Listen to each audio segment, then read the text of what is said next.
અમદાવાદમાં નરેન્દ્ર મોદી સ્ટેડિયમમાં રમાશે આઈપીએલની ફાઇનલ અને આઈપીએલની ફાઇનલને લઈને હવે ક્રિકેટ રસિકોની અંદર ભારે ઉત્સાહ જોવા મળી રહ્યો છે। અમદાવાદમાં આઈપીએલની આ ફાઇનલનો ફીવર છવાયો છે અને મેચના કલાકો પહેલાં સ્ટેડિયમ બહાર ચાહકો ઉમટ્યા હતા।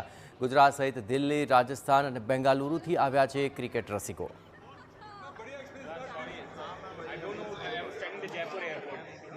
આઈપીએલની ફાઇનલ મેચ હોય અને ક્રિકેટ રસિકો તેનો લાભ ન લે અને તે પણ અમદાવાદમાં હોય અને આ મેચની સંપૂર્ણપણે તૈયારીમાં તંત્ર લાગી ચૂક્યું છે। કેટલાક ક્રિકેટ પ્રેમીઓ આપણી સાથે છે કે જેઓ એક જ ડ્રેસ કોડમાં હોય તે પ્રકારનું જોવા મળી રહ્યું છે, એટલે કે જે ક્રિકેટ રસિકો છે તે अलग एक उत्साह में जोवा मरता है। आप कहाँ से आए? अब मैं महाराष्ट्र से आया हूँ। ऐसे तो एमआई का फैन हूँ, जीतेगी तो आरसीबी जीतेगी आज।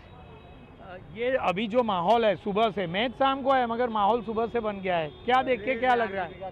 ये तो इधर मतलब होम ग्राउंड है गुजरात टीम का, इसलिए ज़्यादा इधर पब्लिक है, इसके हिसाब से ज़्यादा पब्लिक पहले से ही आ चुकी है। તમે ક્યાંથી છો અને શું માનવું છે આપનું? આપણે તો પ્રોપર અમદાવાદથી જ છીએ અને સપોર્ટ કરવો જોઈએ તો કાયદેસર જીટીને સપોર્ટ કરવો જોઈએ। હોમ બાઉન્ડ ઉપર આજે આપણા હોમ ગ્રાઉન્ડ ઉપર અમદાવાદમાં એટલે કે નરેન્દ્ર મોદી સ્ટેડિયમમાં આવા આપણા મેચ છે તો કાયદેસર જીટીને સપોર્ટ કરવો જોઈએ અને ગુજરાત ટાઇટન્સ જીતશે જ। આપણો શુભમન ગિલ રમશે જ, એ દિવસે પણ રમ્યો તો એને સેન્ચુરી મારીને 100 રન સેન્ચુરી પાર કરીને એને આપણે ક્વોલિફાયર ટુ એને ચેસ કરી વિનિંગ કરી આઈપીએલમાં પ્રવેશ પેલા ફાઇનલમાં પ્રવેશ મેળવ્યો છે। એટલે આજે અમદાવાદના હોમ ગ્રાઉન્ડ પર જો કે મેચ છે તો ગુજરાત ટાઇટન્સ જીતશે પણ અને આરસીબીને માત પણ આપીશું। अलग अलग खिलाड़ियों प्रत्ये अनेक आशाओं है। आप कहाँ से आए? मैं जलगांव महाराष्ट्र। मैच देखने के लिए आए? मैच देखने के लिए। क्या माहौल देख के क्या लग रहा है? आरसीबी जीतेगी, बैक टू बैक आरसीबी जीतेगी। તમે મેચની ટિકિટ મેળવવા માટે કેટલો પ્રયત્ન કર્યો અને કેવી રીતે ટિકિટનો જે પડાવ છે તે પાર થયો? બહુ મહેનત કરી પછી ટિકિટ મળી છે।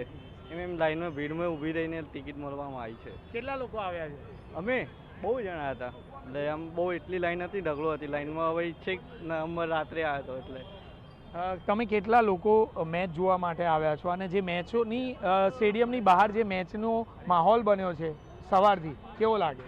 બહુ ખૂબ સરસ લાગ્યો। અમે જીટીના ફેન છીએ, અમે 5 જણા જોવા આવ્યા છીએ તો આ લોકો આવ્યા હતા એટલે મેં કીધું ચલો હું જોવા જાઉં। હું ફર્સ્ટ ટાઈમ જોવા આવી છું। આમ તો સ્ટેડિયમ બહારથી જોયું કેવું લાગ્યું હશે? સ્ટેડિયમ તો બહારથી જોરદાર લાગ્યું। અત્યારે ટ્રાફિક થવા માંડ્યો છે। પહેલી વખત અંદરથી પણ જોશો? હા, પહેલી વાર અંદરથી જોઈશ। અનેક એવા લોકો છે કે જેઓમાં એક અનેક ઉત્સાહ જોવા મળી રહ્યો છે અને આ જ ઉત્સાહ વહેલી સવારથી જોવાઈ રહ્યો છે। ભલે મેચ સાંજે હોય પરંતુ વહેલી સવારથી લોકોની સંખ્યામાં પણ નોંધપાત્ર વધારો ક્રિકેટ ચાહકોમાં જોવાઈ રહ્યો છે। કેમેરામેન મહેશ સાથે જિગ્નેશ પટેલ, TV9 અમદાવાદ।